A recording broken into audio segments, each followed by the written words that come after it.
Dos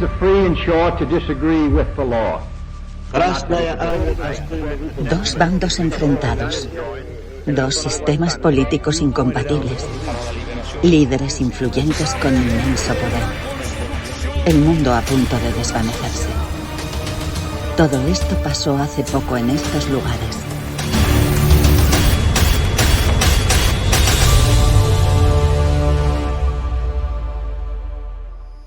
Hola amigos y amigas. Hoy vamos a hablar de una segunda parte de los Juegos Olímpicos. Y es que la Guerra Fría, como ya sabemos, se caracterizó por tensiones de todo tipo que afectaron de manera especial a la cultura. Y dentro del espectro cultural, el ámbito deportivo destaca por el impacto que tiene en los medios de comunicación de masas. Los Juegos Olímpicos, un símbolo de paz y cooperación internacional, no fueron ajenos a estas tensiones. Las ediciones de Múnich 1972, Montreal 1976 y Moscú 1980 reflejaron este impacto en el deporte global, y cada una de estas ediciones olímpicas fue escenario de controversias, boicots y actos de violencia relacionados con el contexto político de la época. Veamos qué pasó en estas tres ediciones en los que la geopolítica tuvo un papel especialmente destacado. Los Juegos Olímpicos de Múnich 1972 están marcados trágicamente por el ataque terrorista conocido como la Masacre de Múnich, pero también deben ser entendidos en el contexto de la Guerra Fría cultural y cómo el deporte se utilizó para dar una batalla simbólica contra el otro bando. El evento evidenció cómo la política, el terrorismo y las tensiones internacionales transformaron una celebración deportiva en una tragedia mundial. En 1972, el mundo estaba profundamente inmerso en la Guerra Fría, con la carrera armamentística y el espionaje como parte cotidiana de las tensiones entre las dos superpotencias. A pesar de que las tensiones habían disminuido ligeramente en comparación con la crisis de los misiles de Cuba de 1962, el conflicto de Vietnam continuaba, y la rivalidad entre Estados Unidos y la Unión Soviética era latente en varios frentes. Múnich 1972 fue vista como una oportunidad para que Alemania Occidental mostrara una imagen renovada y democrática en contraste con el régimen nazi que había organizado los Juegos Olímpicos de Berlín en 1936. Los organizadores pretendían presentar unos juegos pacíficos y armoniosos, en un intento de distanciarse del oscuro pasado del país y de mostrar una nueva Alemania abierta y moderna. Los atletas más destacados de esta edición fueron Mark Spitz, de Estados Unidos, en la modalidad de natación, que ganó 7 medallas de oro, un récord en ese momento, en las pruebas de estilo libre y mariposa. Su logro lo convirtió en una de las grandes leyendas de los Juegos Olímpicos. Valery Borzov, compitiendo por la Unión Soviética en atletismo, ganó 2 medallas de oro en los 100 y 200 metros lisos, convirtiéndose en el primer europeo en ganar estas pruebas desde 1928. Y el tercero fue Vasily Alexeyev, de la Unión Soviética, en la modalidad de halterofilia, que ganó el oro en la categoría de más de 110 kilos y estableció varios récords mundiales. Fue uno de los más dominantes en su deporte durante la década de los 70. Si nos fijamos en las atletas femeninas, tenemos que destacar a Olga Korbut, de la Unión Soviética, en la modalidad de gimnasia. Ganó 3 medallas de oro y 1 de plata. Su estilo innovador y su carisma en los ejercicios de suelo y barra asimétrica la convirtieron en una de las atletas más queridas de los Juegos. Shane Gould, compitiendo por Australia en natación, obtuvo 3 medallas de oro, 1 de plata y 1 de bronce, destacándose en diferentes estilos de natación, libre, combinado y mariposa. Y Renate Stecher, de Alemania Oriental, en la modalidad de atletismo, ganó 2 medallas de oro en los 100 y 200 metros, y una de plata en el relevo de 4 por 100 metros. Todo cambió cuando el grupo terrorista palestino Septiembre Negro, el 5 de septiembre, se introdujo en la Villa Olímpica y tomó como rehenes a 11 miembros del equipo israelí, exigiendo a cambio la liberación de prisioneros palestinos en Israel y de miembros de la organización terrorista alemana Baader Meinhof.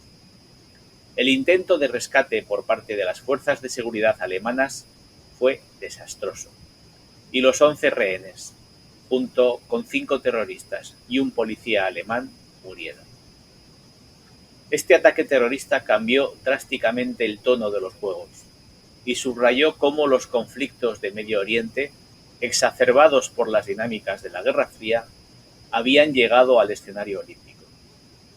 Las reacciones posteriores a la masacre, como el apoyo tácito de algunos países árabes al ataque, mostraron las divisiones ideológicas y políticas que reflejaba este conflicto este-oeste.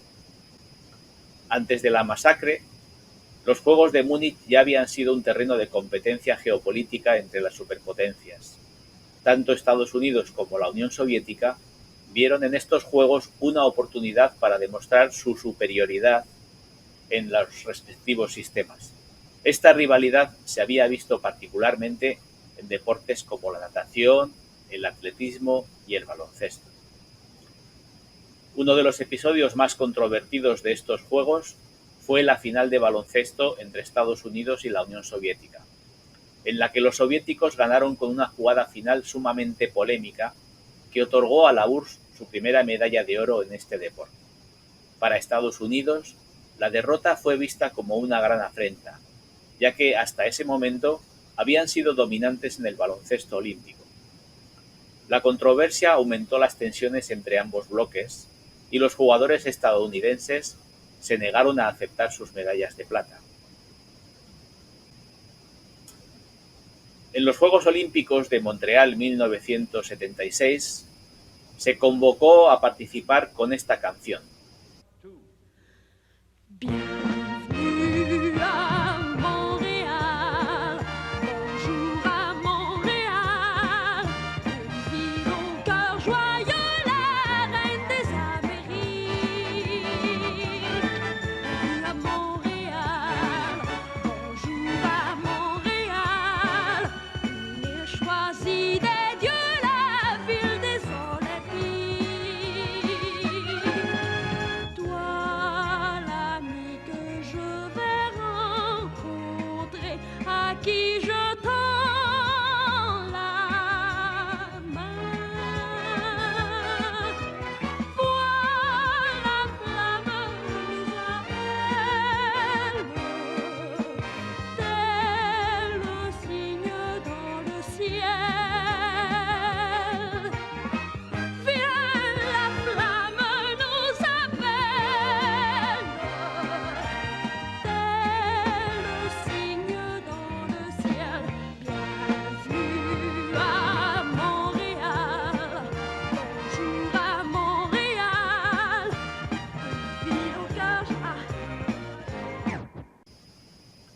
Los Juegos Olímpicos, celebrados en 1976, fueron otro reflejo de las tensiones políticas internacionales, principalmente por los boicots que tuvieron lugar y la creciente lucha por los derechos civiles en el mundo. Aunque no hubo un enfrentamiento directo entre Estados Unidos y la Unión Soviética en forma de boicots, estos Juegos sí fueron un indicador de las complejidades globales que rodeaban a la Guerra Fría. La Guerra Fría no solo afectó las relaciones entre los países del bloque oriental y occidental, sino también la política de descolonización en África y las luchas por los derechos civiles en todo el mundo. Uno de los principales problemas que surgieron antes de los Juegos de Montreal fue el boicot de 29 países africanos. La raíz de este boicot fue la participación de Nueva Zelanda, cuyo equipo de rugby había realizado una gira en Sudáfrica, país que en ese momento estaba bajo el régimen del apartheid. A pesar de que el rugby no era un deporte olímpico, los países africanos exigieron que Nueva Zelanda fuera excluida de los Juegos, una petición que el Comité Olímpico Internacional, el COI, rechazó. Este boicot fue un recordatorio de cómo la política y la lucha contra el colonialismo y el racismo estaban interrelacionadas. Los países africanos vieron en los Juegos Olímpicos una plataforma para manifestar su oposición al apartheid y para mostrar su solidaridad en la lucha global contra la opresión racial. La postura del COI, que intentaba mantener una separación entre política y deporte, fue percibida por estos países como una falta de sensibilidad hacia las realidades del momento. A pesar del boicot africano, los Juegos de Montreal fueron un escenario de la competencia deportiva entre las dos superpotencias. Estados Unidos y la Unión Soviética siguieron midiéndose en varias disciplinas, con los soviéticos dominando en deportes como la gimnasia y el levantamiento de pesas, mientras que los estadounidenses destacaron en el atletismo y la natación. Uno de los momentos más memorables de estos Juegos fue la actuación de la gimnasta rumana Nadia Comaneci, quien obtuvo el primer 10 perfecto en la historia de la gimnasia olímpica. Rumanía, un país del bloque oriental, pero que mantenía cierta independencia de Moscú, utilizó este éxito para mostrar su propia relevancia en el escenario internacional, evidenciando cómo incluso los países satélites de la URSS tenían sus propias ambiciones dentro del marco de la Guerra Fría. Además, la URSS mostró su fuerza en disciplinas como el boxeo y el atletismo, superando a Estados Unidos en el medallero final. Este hecho subrayó cómo los Juegos Olímpicos seguían siendo un campo de batalla simbólico para que las superpotencias demostraran la superioridad de sus sistemas. Los atletas más destacados. Entre las atletas femeninas, como ya hemos dicho, Nadia Comaneci, que competía por Rumanía en el deporte de gimnasia. Fue la estrella de Montreal 1976. Con tan solo 14 años, se convirtió en la primera gimnasta en obtener una calificación perfecta y ganó 3 medallas de oro, una de plata y una de bronce. Cornelia Ender, por la Alemania Oriental, en el deporte de natación, obtuvo 4 medallas de oro y una de plata, destacándose en diferentes estilos y distancias en natación, siendo la primera mujer en ganar 4 oros en una misma edición. Y también destacó Irena Svetsinska, compitiendo por Polonia en atletismo. Ganó el oro en los 400 metros, además de ser la única atleta en la historia en ganar medallas en pruebas de 100, 200 y 400 metros en diferentes ediciones olímpicas. Entre los atletas masculinos destacó Alberto Juan Torena, compitiendo por Cuba en atletismo. Se convirtió en el primer hombre en la historia en ganar tanto los 400 como los 800 metros en los mismos Juegos Olímpicos, lo que fue un logro sin precedentes. Mikos Nemeth, compitiendo por Hungría en atletismo, concretamente en jabalina, ganó la medalla de oro con un lanzamiento de 94,58 metros, rompiendo el récord olímpico. Y Lasse Viren, compitiendo por Finlandia en atletismo, fue una figura sobresaliente en las pruebas de larga distancia.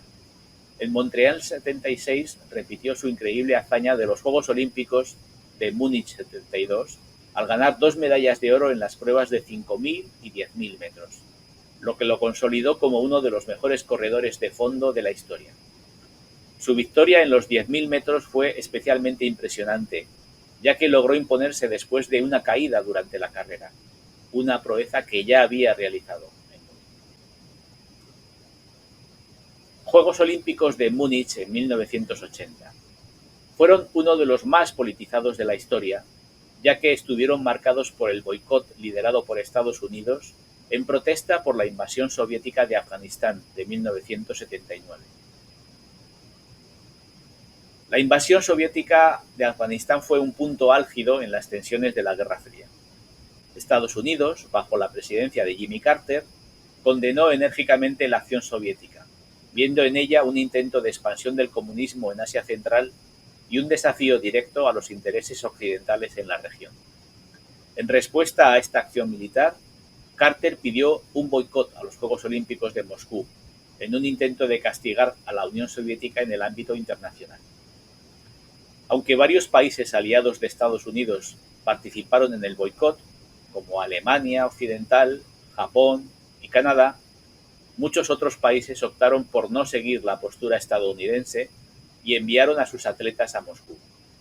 De hecho, 66 países boicotearon los Juegos, pero muchas otras naciones del tercer mundo, incluidos países africanos y latinoamericanos, participaron como una muestra de solidaridad con la Unión Soviética o como un acto de neutralidad en el conflicto este-oeste. El boicot afectó notablemente a la calidad de la competencia en varios deportes, especialmente en el atletismo, donde la ausencia de los atletas estadounidenses y sus aliados se sintió profundamente. Sin embargo, la URSS y sus aliados del bloque oriental dominaron el medallero, aprovechando la oportunidad para proyectar una imagen de fortaleza en un momento en que estaban siendo criticados por su política militar. Hubo un uso propagandístico de los Juegos. Moscú fue una demostración propagandística para la Unión Soviética que los usó como una vitrina para mostrar las bondades del socialismo. A pesar del boicot, los soviéticos invirtieron fuertemente en la organización y en la infraestructura, y se aseguraron de que los Juegos fueran un éxito desde el punto de vista organizativo. Las ceremonias de apertura y clausura fueron espectaculares, con una clara intención de mostrar la superioridad del modelo comunista. Además, la prensa soviética aprovechó el boicot para presentar a Estados Unidos como el villano de la historia, acusando al gobierno de Carter de politizar el deporte y de usar los Juegos como una herramienta para su lucha contra el comunismo. La narrativa oficial en la URSS era que, a pesar del boicot, los Juegos de Moscú serían recordados como un éxito y una demostración de la unidad y la fortaleza de los países socialistas. El boicot a los Juegos tuvo efectos a largo plazo en las relaciones internacionales y en el propio movimiento olímpico. En primer lugar, exacerbó las tensiones entre Estados Unidos y la Unión Soviética, que ya se encontraban en uno de los momentos más duros de la Guerra Fría. En segundo lugar, sentó un precedente para el boicot de los Juegos Olímpicos de Los Ángeles en 1984, cuando la URSS y otros países del bloque oriental respondieron pagando con la misma moneda en forma de represalia. Desde el punto de vista del movimiento olímpico, estos boicots sucesivos pusieron en peligro la idea de los Juegos como una celebración global del deporte y la fraternidad. Los boicots paralizaron los Juegos de una manera sin precedentes, y el COI tuvo que enfrentar serias críticas sobre su incapacidad para mantenerse neutral en un contexto de crecientes tensiones internacionales. Los atletas más destacados en esta edición fueron Sebastián Coe, compitiendo por Gran Bretaña en atletismo. Coe ganó la medalla de oro en los 1500 metros y la plata en los 800. La rivalidad con su compatriota Steve Ovett fue una de las historias más interesantes de los Juegos. Teófilo Stevenson, compitiendo por Cuba en boxeo, ganó su tercera medalla de oro consecutiva en la categoría de peso pesado, consolidando su estatus como una leyenda del boxeo olímpico. Y Vladimir Parfenovich, compitiendo por la Unión Soviética en piragüismo. Ganó 3 medallas de oro en las pruebas de kayak K1 500 metros, K2 500 metros y K4 1000 metros, destacando en esta modalidad de piragüismo.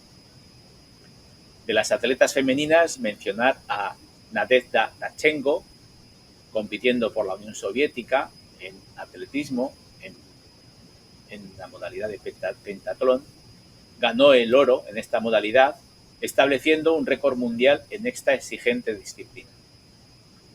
Inés Diers, compitiendo por Alemania Oriental en natación, ganó un total de 5 medallas, 2 oros, 2 platas y un bronce, destacándose en diferentes estilos de natación, en especial en los 400 metros libre.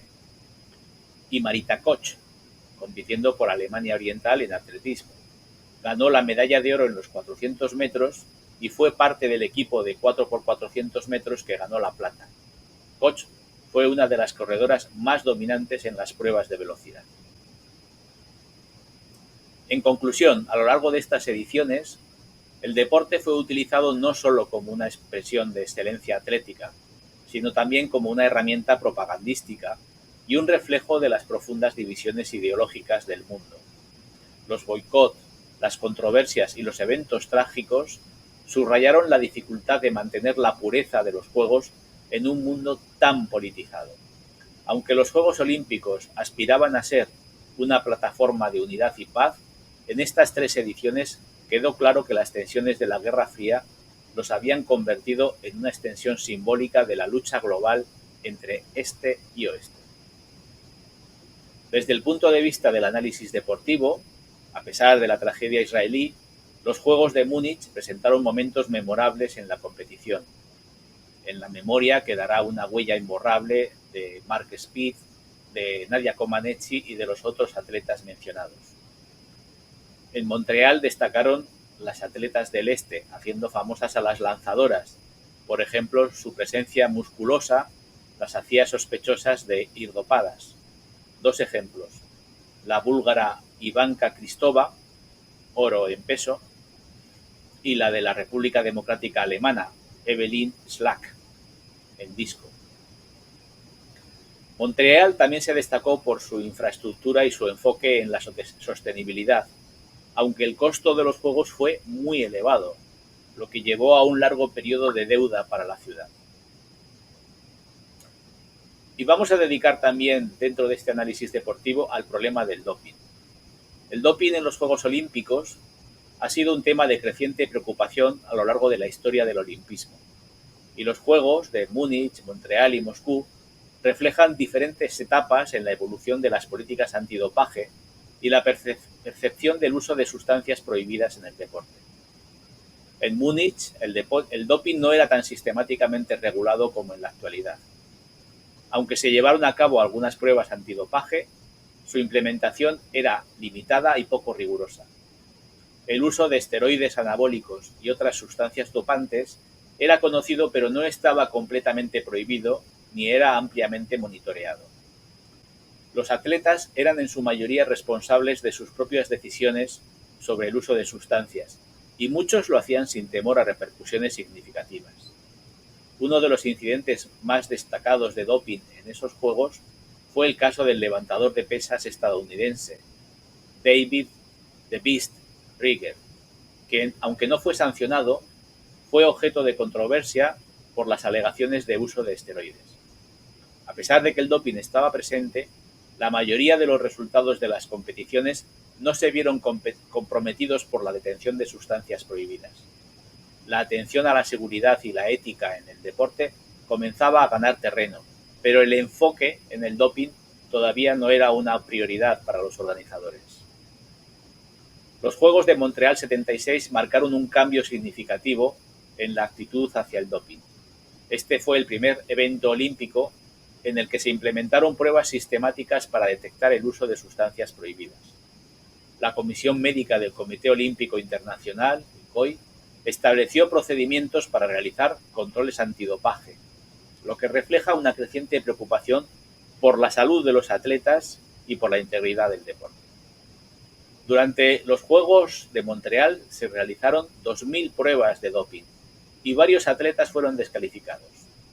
El caso más notable fue el del corredor soviético Vladimir Klementiev, quien dio positivo por esteroides anabolizantes. A medida que el doping se volvía más evidente y los controles más rigurosos, la percepción del uso de sustancias prohibidas cambió y la comunidad deportiva comenzó a aceptar la necesidad de regulaciones más estrictas. La implementación de pruebas antidopaje también llevó a un aumento en la investigación sobre el uso de sustancias en el deporte y sus efectos en la salud de los atletas. Sin embargo, algunos críticos argumentaron que los controles eran insuficientes y el problema del doping seguía presente. Los Juegos Olímpicos de Moscú continuaron con la tendencia hacia un enfoque más estricto en el doping, aunque el boicot de varios países redujo el número de atletas y por lo tanto las pruebas. A pesar de esto, la Unión Soviética utilizó el evento para demostrar su dominio atlético y mostrar que el doping no era un problema en su programa deportivo. El sistema antidopaje del COI fue más riguroso en Moscú y se llevaron a cabo pruebas para detectar el uso de sustancias prohibidas. Sin embargo, los resultados y las estadísticas de las pruebas no se publicaron ampliamente y se informaron pocos casos notables de doping durante estos Juegos. Esto ha llevado a especulaciones sobre la efectividad y la transparencia de los controles antidopaje en ese momento. Uno de los casos de doping más discutidos en relación con Moscú fue el del atleta soviético Viktor Shaniuk, quien tuvo un desempeño destacado, pero cuya carrera fue objeto de controversia debido a las acusaciones del uso de esteroides. En general, la falta de información y la limitada cantidad de pruebas durante estos Juegos hicieron que el doping fuera menos visible que en Montreal, pero el problema seguía latente en el fondo del deporte. Con el tiempo, los organismos reguladores como el COI comenzaron a implementar regulaciones más estrictas y programas de educación sobre el doping, reconociendo que la salud de los atletas y la integridad del deporte eran de suma importancia. El doping también provocó un debate cultural y social en torno a la ética del deporte.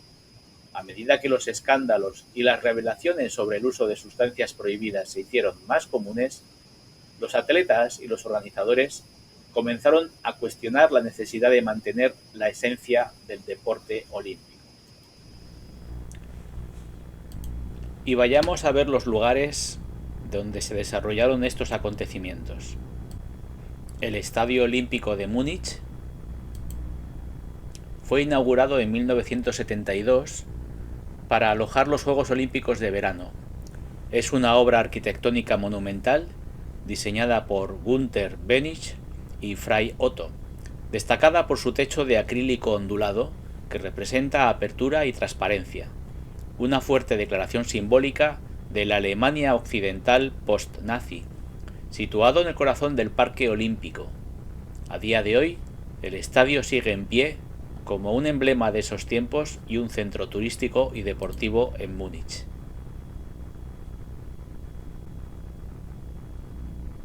Actividades culturales de todo tipo se celebran en su interior.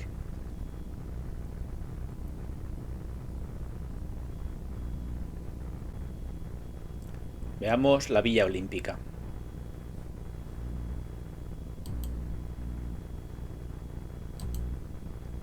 Ubicada en Königstraße, fue el epicentro de la tragedia. El 5 de septiembre, estos miembros del grupo terrorista Septiembre Negro ingresaron en la villa y secuestraron a 11 atletas israelíes. Las fallidas negociaciones culminaron en el asesinato de los atletas. Este hecho marcó un antes y un después en la seguridad de los Juegos Olímpicos y evidenció cómo los conflictos políticos y las tensiones globales invadieron el escenario deportivo.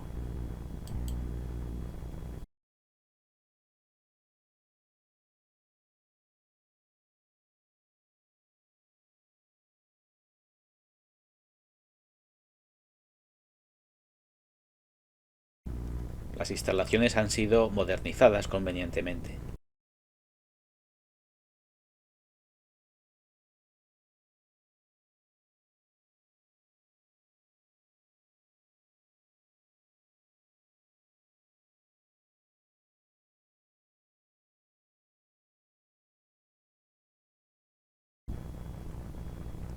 La Villa Olímpica fue construida como un moderno complejo residencial, con una arquitectura que representaba los valores de paz y cooperación internacional promovidos por los Juegos. Sin embargo, tras la tragedia se convirtió en un recordatorio tangible de lo contrario.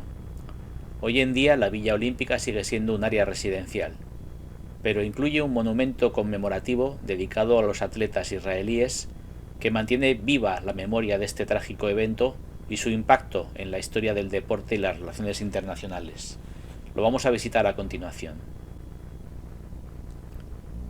El memorial Kehillat Kedoshim se encuentra en el mismo complejo de la Villa Olímpica.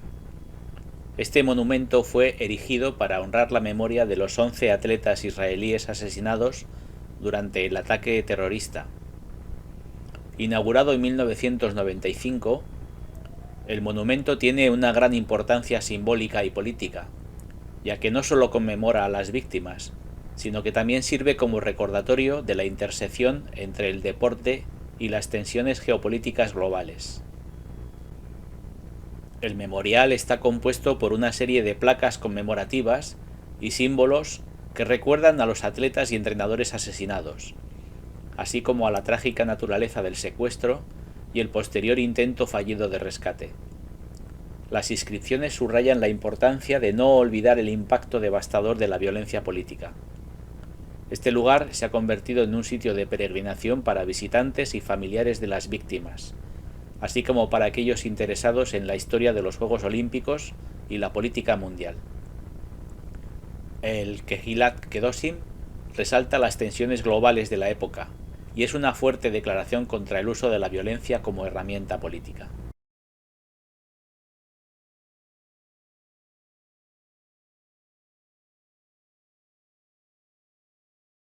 El aeropuerto de Fürstenfeldbruck, situado en las afueras de Múnich, fue el lugar donde se desarrolló el trágico intento de rescate de los rehenes israelíes. Tras el secuestro de los atletas en la Villa Olímpica, las negociaciones con los terroristas concluyeron con una oferta de transporte a este aeropuerto, donde las autoridades alemanas planearon una operación de rescate que terminó en un fracaso devastador. La falta de coordinación y planificación adecuadas resultó en la muerte de todos los rehenes, 5 de los 8 secuestradores y un oficial de policía alemán. El aeropuerto, que estaba operativo para usos militares y civiles, fue testigo de una de las más dolorosas tragedias en la historia de los Juegos Olímpicos. La operación fallida de Fürstenfeldbruck expuso las deficiencias en las estrategias antiterroristas en Alemania y llevó a una revisión global de los procedimientos de seguridad en eventos internacionales. A día de hoy, el aeropuerto sigue siendo una base aérea, pero una placa conmemorativa instalada en el lugar honra a las víctimas del ataque y del fallido rescate, manteniendo viva la memoria de los sucesos y su impacto en la seguridad internacional y en la gestión de crisis globales.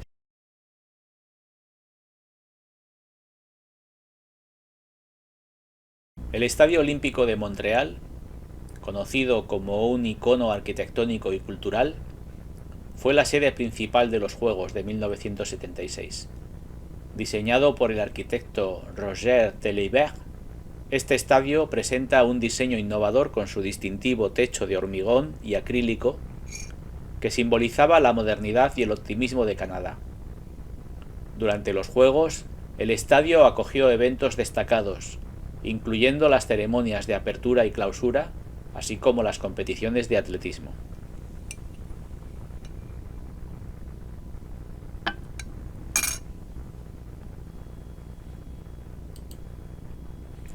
El estadio también fue un espacio donde se reflejaron las tensiones entre el este y el oeste, ya que muchos atletas de países en desarrollo participaron en medio de un clima de desconfianza política. Hoy en día el estadio no solo sirve como recordatorio, sino también para albergar eventos deportivos, conciertos y exposiciones, manteniendo vivo el legado de los Juegos y su conexión con la historia política del siglo XX.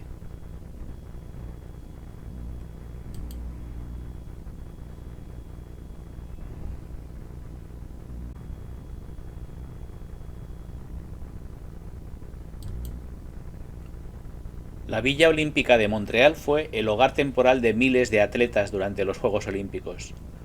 Construida específicamente para albergar a los participantes, la villa simbolizaba la fraternidad y la paz que los Juegos Olímpicos buscaban promover. Sin embargo, este ideal se vio desafiado por las tensiones geopolíticas. El evento resaltó las complejidades y contradicciones inherentes a los Juegos Olímpicos, donde la competencia deportiva se entrelaza con profundas divisiones. Durante el transcurso de los Juegos, la villa se convirtió en un microcosmos de la comunidad internacional, donde atletas de diversos orígenes interactuaron a pesar de las divisiones ideológicas que marcaban el mundo. Hoy la Villa Olímpica ha sido convertida en un barrio residencial, y aunque su función original ha cambiado, sigue siendo un símbolo del legado olímpico en Montreal y un recordatorio de cómo el deporte puede ser un reflejo de las dinámicas políticas y globales. El Memorial de los Juegos Olímpicos, ubicado en el Parque Olímpico, es un tributo a la rica historia de los Juegos y a los desafíos políticos que marcaron este evento. Aunque no se erigió específicamente en respuesta a un evento trágico como la masacre de Múnich, el parque sirve como un recordatorio de cómo la política, la competencia y el deporte se entrelazaron durante un periodo de tensiones globales. Este parque se ha convertido en un espacio para la reflexión sobre el impacto del deporte en la sociedad y cómo eventos como los Juegos Olímpicos pueden estar imbuidos de significados políticos y sociales. Aparte de ser un centro recreativo y cultural, el parque acoge diversas actividades y eventos, convirtiéndose en un punto de encuentro para los ciudadanos y turistas, mientras recuerdan el legado de los Juegos Olímpicos y su papel en un mundo marcado por la rivalidad y la cooperación internacional.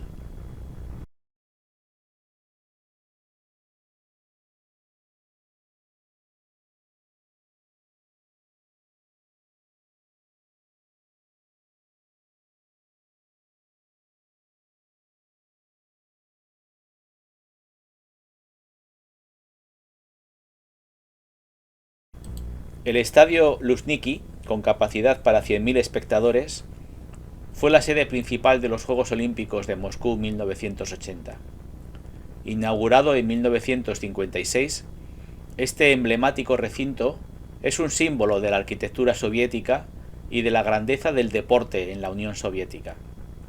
Durante los Juegos, el estadio albergó las ceremonias de apertura y clausura, así como numerosas competiciones de atletismo.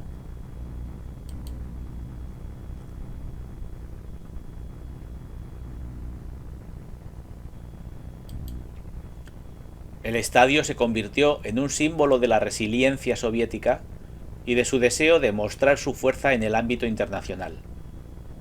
A lo largo de los años, el estadio ha sido renovado y modernizado, manteniéndose como uno de los principales recintos deportivos de Rusia. Hoy es testigo de eventos deportivos de alto nivel y sigue siendo un emblema del legado olímpico de 1980.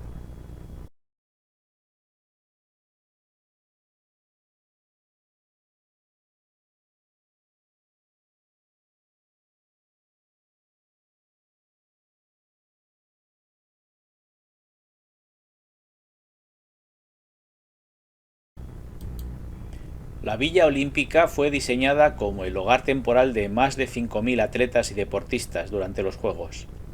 Situada a pocos kilómetros del centro de la ciudad, esta instalación fue un ejemplo de la hospitalidad soviética y un intento de promover una imagen positiva de la Unión. La villa se caracterizaba por su arquitectura moderna y sus instalaciones deportivas de alta calidad, lo que ofrecía a los atletas un ambiente cómodo y seguro. Los atletas que sí participaron en los Juegos experimentaron un microcosmos de interacciones culturales, a pesar de las tensiones políticas. La villa se convirtió en un símbolo de la competencia pacífica y la camaradería entre naciones, incluso cuando el contexto global era adverso. Después de los Juegos, la villa fue transformada en un complejo residencial, pero su legado como espacio de unidad y diversidad en medio de la división ideológica de la Guerra Fría perdura.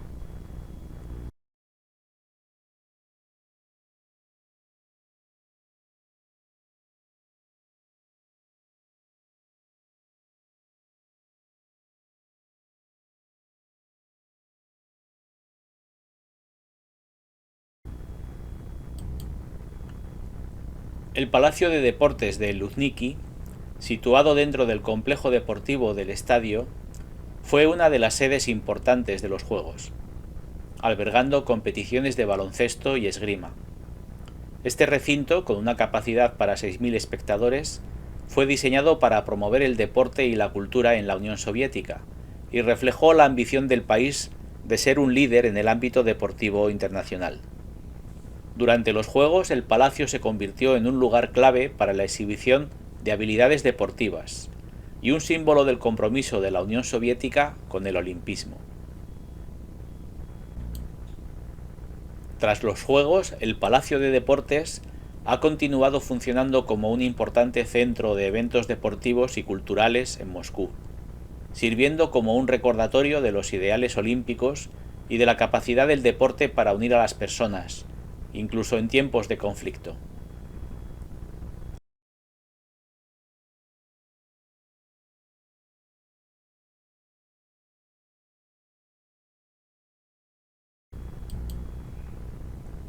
El Museo Olímpico de Moscú, ubicado dentro del complejo del Estadio Luzhniki, fue inaugurado para conmemorar los Juegos Olímpicos y su impacto histórico. Este museo ofrece una mirada profunda a la historia de los Juegos Olímpicos, con especial énfasis en la participación soviética y en el contexto geopolítico de la Guerra Fría. A través de exposiciones interactivas y colecciones, el museo destaca no solo los logros deportivos, sino también las complejidades políticas que marcaron el evento, incluido el notable boicot por parte de Estados Unidos y sus aliados.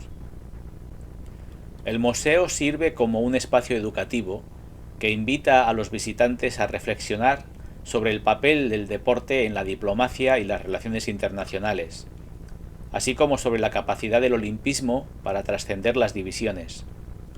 Representa un esfuerzo por mantener viva la memoria de un evento que, aunque ensombrecido por conflictos, aún busca promover la paz y la unidad a través del deporte. Su existencia y función reflejan el legado de los Juegos Olímpicos en un mundo en constante cambio. Y nada más. Esto ha sido el viaje que les hemos propuesto para visitar y recordar estos 3 eventos deportivos. Esperamos haber captado su atención. Muchas gracias y hasta un próximo viaje, amigos y amigas. Hasta pronto.